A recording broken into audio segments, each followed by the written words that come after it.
Oi, tudo bem? O que fazer quando não tem mais o que fazer?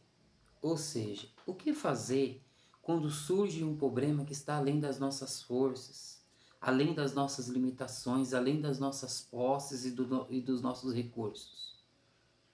Eu estou meditando hoje em 2 Crônicas, capítulo 20, onde conta a história do rei Josafá. Surgiu um problema para ele e a gente vai refletir nessa palavra para saber como Josafá resolveu esse problema. Surgiu um problema para Josafá, ele como líder da nação, líder de Judá, rei de Judá, e ele tomou uma postura para resolver esse problema. O que nós devemos fazer quando não tem mais o que fazer? A primeira coisa é crer na palavra de Deus. Crer que a Bíblia, que as Escrituras Sagradas é a palavra de Deus. Que a palavra de Deus funciona. Por exemplo, você tem uma calculadora aí, se você colocar assim, 2 mais 2 é 4, a sua calculadora funciona. A Bíblia também funciona, você precisa crer que a Bíblia foi escrita para nós, para principalmente nesses momentos aí de que acontece que nós não sabemos o que fazer, nós precisamos recorrer à Bíblia, mas recorrer a ela crendo que ela é a palavra de Deus, que ela é apta para nos ensinar, que ela é poderosa para nos corrigir, que ela nos dá sabedoria para tomar decisões e que ela nos dá orientação através de muitos personagens, através de muitas situações que aconteceu aqui, que são situações da vida que servem para nós também. Nós precisamos crer em Deus. E não só crer em Deus, crer na tua palavra. E não só crer na tua palavra, nós precisamos ser ouvintes e praticantes da palavra. Jesus disse que a Bíblia só funciona para quem ouve e pratica. Jesus disse que para quem ouve e não pratica, não funciona. Então a primeira coisa que a gente tem que fazer é crer na palavra de Deus. Senão não adianta aqui a gente pregar aqui o dia todo e se não crer, se você não crer aí do outro lado, que o que nós estamos falando aqui é uma direção divina, não adianta nem continuar, né? A segunda coisa é olhar para como Josafá resolveu esse problema. Aconteceu que depois disso os filhos de Moabe, os filhos de Amon e com eles alguns outros amonitas vieram a pelejar contra Josafá. Ou seja, se reuniu 3 nações para pelejar contra Josafá. É como se fosse hoje, se reunisse a China, o Irã e a Rússia contra Israel. Imagina esses 3 países contra a nação de Israel. Né? Foi o que aconteceu na época do rei Josafá. Ele era rei de Judá, uma parte de Israel, pequena, só que veio uma galera 10 vezes maior do que ele. Por isso que ele foi recorrer ao Senhor. Então vieram alguns e deram uma má notícia a Josafá, dizendo: vem contra ti uma grande multidão, da além do mar da Síria, e eis que já estão perto. Então Josafá temeu e pôs-se a buscar ao Senhor. Primeira coisa, Josafá temeu. O temor, ele tem um lado bom e um lado ruim. São 2 tipos de temores que existem, 2 tipos de medos que existem. Um é bom e outro é ruim. O ruim é aquele medo de covardia. E Jesus não nos chamou para ser covardes, mas ele deu um espírito de fortaleza, foi o que o apóstolo falou para Timóteo. Mas o medo de Josafá é um medo de prudência. Por exemplo, eu tenho medo de pular de um prédio. Já pensou se eu falar para você? Eu não tenho medo de pular do prédio, olha aí. Ou seja, o medo vai me proteger. Né? Por exemplo, tem pessoas que têm medo de ir lá numa agência lá e comprar um carro de 72 vezes de 1.800. Isso protege ela. Tem pessoas que têm coragem para isso. Então, tem medo que nos protege. E a gente precisa usar esse medo ao nosso favor. Às vezes a gente tem que ter medo de umas coisas e coragem para outras, mas às vezes a gente tem coragem para fazer umas coisas e medo para fazer outras. Então a gente precisa entender que existe 2 tipos de medo. Josafá temeu e pôs a buscar ao Senhor. Josafá foi orar a Deus. Uma coisa que eu quero deixar bem clara aqui. Jesus Cristo disse o seguinte: para quando a gente for orar, para a gente ir no nosso quarto e orar em secreto, que o Deus, olha só que interessante, que o Pai que te vê em secreto. Você vê que o Pai te vê. Ele não falou assim, o Pai te ouve, mas o Pai te vê. Deus mais nos vê do que nos ouve as nossas orações. Por que eu estou falando isso? Porque quando você vai orar, quem está indo lá orar? Por exemplo, Josafá foi orar a Deus, foi buscar ao Senhor, mas quem está indo lá? Um rei muito gente boa de Deus, que derrubou os altares de idolatria, que era temente a Deus, era uma pessoa gente boa de Deus. Muitas das vezes, de pé, nós somos pessoas aflitas, fazemos o mal para os outros e depois temos que ir lá de joelho buscar o Senhor. Né? Por exemplo, eu tenho muitos defeitos, mas eu sou amigo da misericórdia. Eu até para matar um inseto e uma serpente é só se precisar mesmo. Então, quando eu for orar a Deus, é uma pessoa amiga da misericórdia, que é misericordioso de pé, que está indo buscar misericórdia. Quando você vai orar a Deus, quem que está indo lá? É um trabalhador ou é um preguiçoso? É uma pessoa que trabalha ou que dá trabalho? É uma pessoa que ama os seus pais ou aborrece os seus pais? É uma pessoa que ama o seu cônjuge ou é uma tribulação para o seu cônjuge? É importante a gente saber quem está indo lá.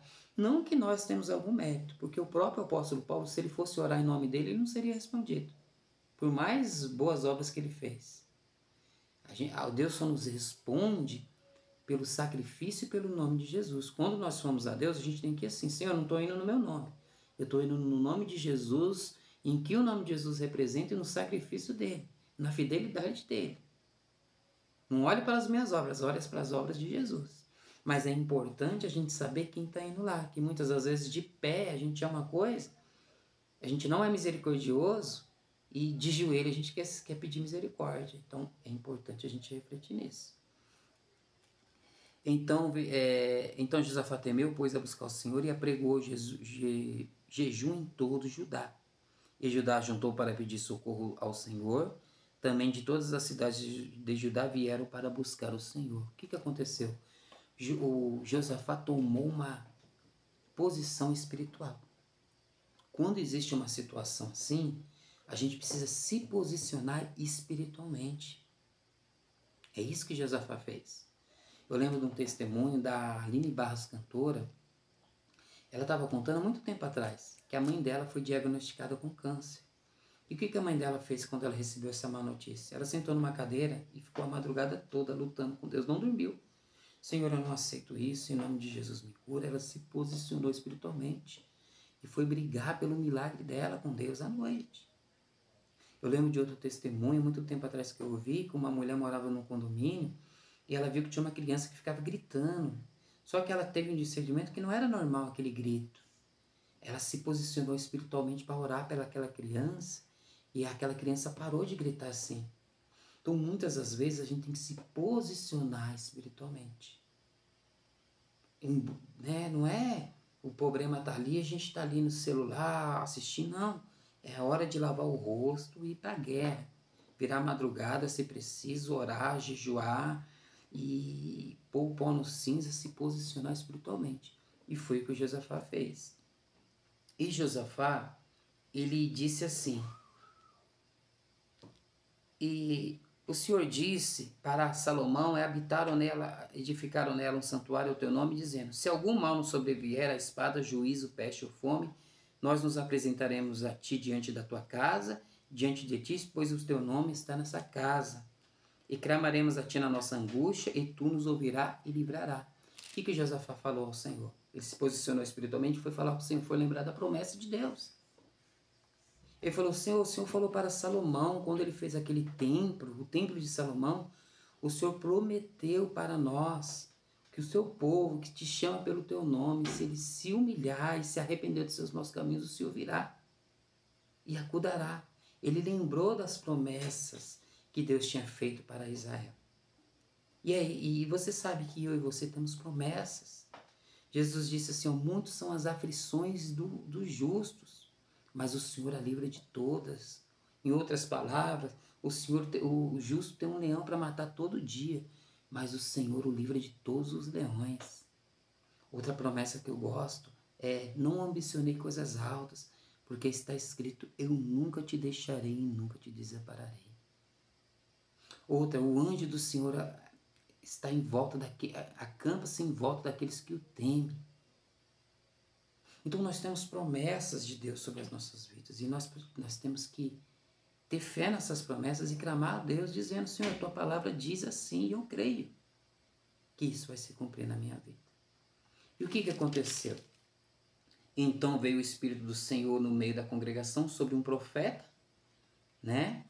E disse: dai ouvidos todo Judá e vós moradores de Jerusalém. E o rei Josafá: sim, o Senhor diz, não tem mais nem vos assustei por causa desta grande multidão, pois a peleja agora não é sua, agora é de Deus. Ó, que bênção!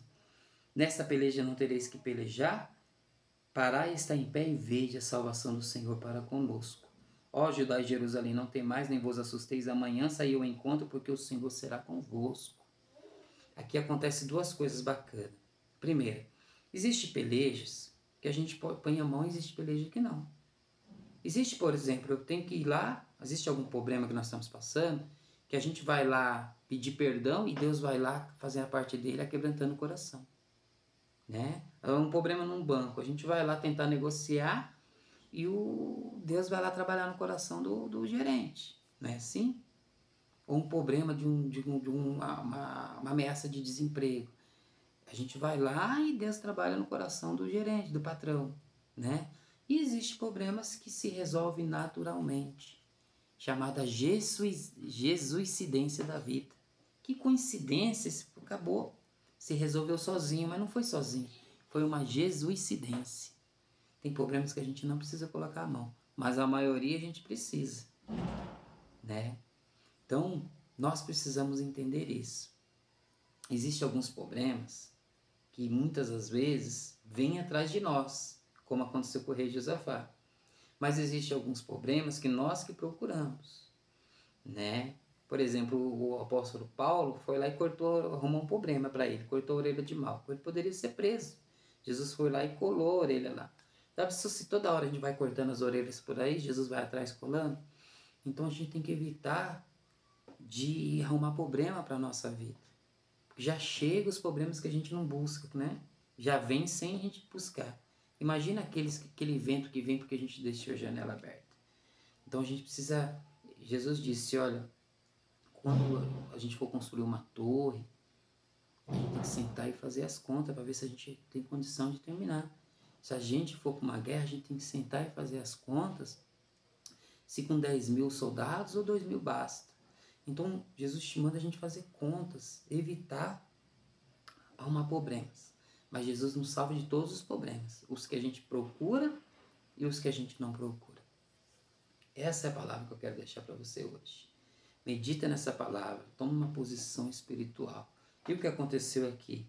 O Senhor foi no outro dia, a China, né? Falar em parábola agora, a China começou a lutar, se levantou contra o Irã, e o Irã se levantou contra a Rússia, e os três se mataram ali, e Josafá foi lá com o povo ainda pegar o despojo, ou seja, daquele problema, que era um problemão, o Deus fez virar prosperidade. Amém? Fique com essas palavras, hein? Fique na fé. Tome uma postura espiritual que Deus vai te abençoar. Ele prometeu, muitos são as aflições do justo, mas o Senhor o livra de todas. Toma posse dessa palavra em nome de Jesus.